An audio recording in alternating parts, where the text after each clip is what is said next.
Tu crois peut-être que pour remplir ton planning beauté ou bien-être, il faut ajouter la dernière prestation à la mode, investir un appareil à 10 000 € ou poster tous les jours sur Insta. Mais c'est justement ça qui t'épuise et qui attire des clientes qui viennent tester, comparent les prix ou qui ne reviennent jamais. Tu peux continuer à proposer 1000 prestations différentes, parler de tout, de l'épilation, aux soins visage, au massage, à l'onglerie, ou alors tu peux devenir l'experte incontournable d'un domaine précis, clair et reconnu et faire venir à toi des clientes qui te choisissent pour ton expertise, pas pour ton prix ni pour ta rapidité. Dans cette vidéo, je vais t'aider à poser les bases d'un positionnement clair, à reconnaître ce qui fait ta force et à l'utiliser pour attirer des clientes engagées, prêtes à investir dans des prestations plus rentables pour toi. Celles qui réservent, rebookent et te recommandent sans que tu aies besoin de forcer, sans forcément bosser plus. C'est exactement ce qu'on a fait avec Anaëlle et Océane. Elles bossaient 60 heures par semaine, surtout sur des prestations en onglerie, pendant que leur cabine de soins restait vide. Leurs salariés s'ennuyaient tandis qu'elles s'épuisaient à la tâche. On a repositionné leur business esthétique, on a restructuré leur offre, communiqué de la bonne manière, de manière à recentrer sur les soins visage, leurs soins chouchous préférés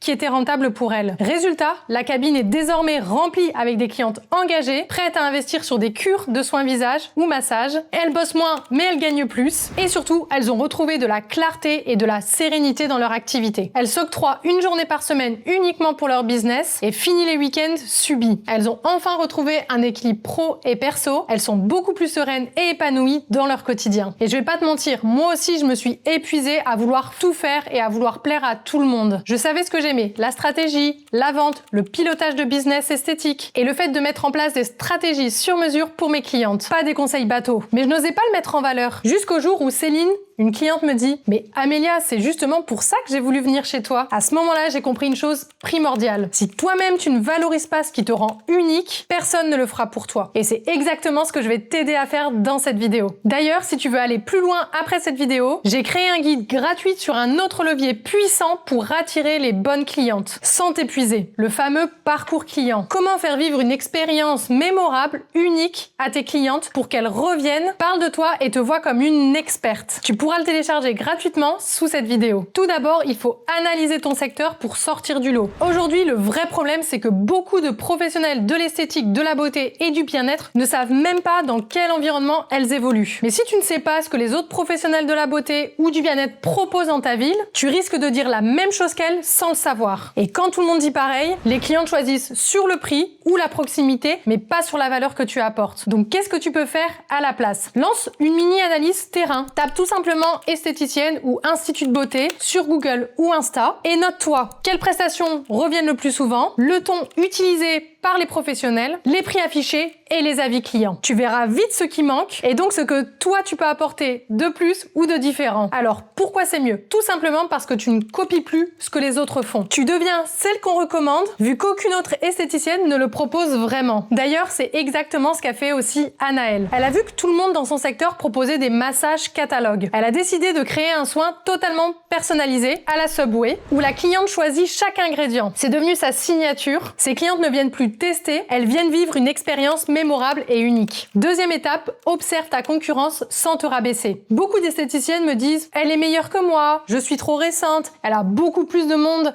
dans son planning, elle est toujours blindée. » Résultat, tu copies sans le vouloir et tu perds ce qui te rend unique. Alors, qu'est-ce que tu peux faire à la place? Regarde objectivement qu'est-ce qu'elle met en avant, qu'est-ce qui fonctionne chez elle, qu'est-ce qu'elle ne fait pas ou mal. Et surtout, où toi, tu peux faire la différence. Du coup, tu ne te compares plus en te rabaissant, tu repères ce que les autres laissent de côté et tu la transformes en ta spécialité unique esthétique. Une spécialité rentable et différenciante pour toi. Par exemple, Neima. Neima a vu que personne ne parlait de massage émotionnel, ne mettait pas vraiment en avant ses prestations de maquillage marié. Elle a donc décidé de se positionner sur ses forces. Elle a décidé d'en faire sa signature combinée. Aujourd'hui, ses clientes la recommandent. Elle a même des clientes de Paris, Nantes et d'un peu partout en France qui offrent ses soins à leurs proches sans jamais avoir mis un pied dans son institut. D'ailleurs, c'est exactement le genre de travail qu'on fait ensemble dans mon accompagnement de la BSF. Si tu veux que je t'aide à clarifier ton positionnement, à structurer ton offre qui attire les bonnes clientes sans t'épuiser à bosser 60 heures par semaine, je t'ai mis le lien juste en dessous sous la vidéo. Et enfin, la partie que beaucoup veulent zapper, mais qui change tout.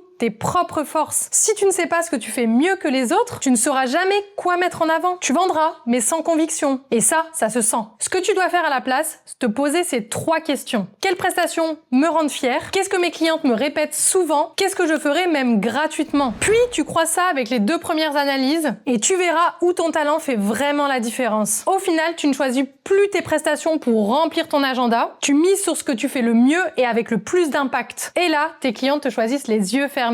C'est exactement ce qui m'est arrivé. Je savais que j'avais plus de 10 ans d'expérience dans l'esthétique et une vraie force sur la vente et la gestion de business esthétique. Mais je le cachais, jusqu'à ce qu'une cliente me dise « Mais Amélia, c'est justement pour ça que je veux faire cet accompagnement avec toi. » Bon, maintenant, tu sais comment te positionner clairement. Tu pourrais croire que ton agenda va se remplir et que ton chiffre d'affaires va grimper dès demain. Mais si tu continues à vendre des prestations qui te rapportent quelques euros de l'heure, tu vas retomber dans le même schéma. Bosser toujours plus avec un chiffre d'affaires qui stagne. Et ça, c'est tout sauf un vrai business serein et périn sur la durée. Dans la prochaine vidéo, je te montre comment vérifier si tes prestations beauté ou bien-être sont rentables, calculer tes tarifs stratégiquement et surtout arrêter de vendre des soins qui te coûtent plus qu'ils ne te rapportent. Alors clique sur la vidéo qui s'affiche à l'écran.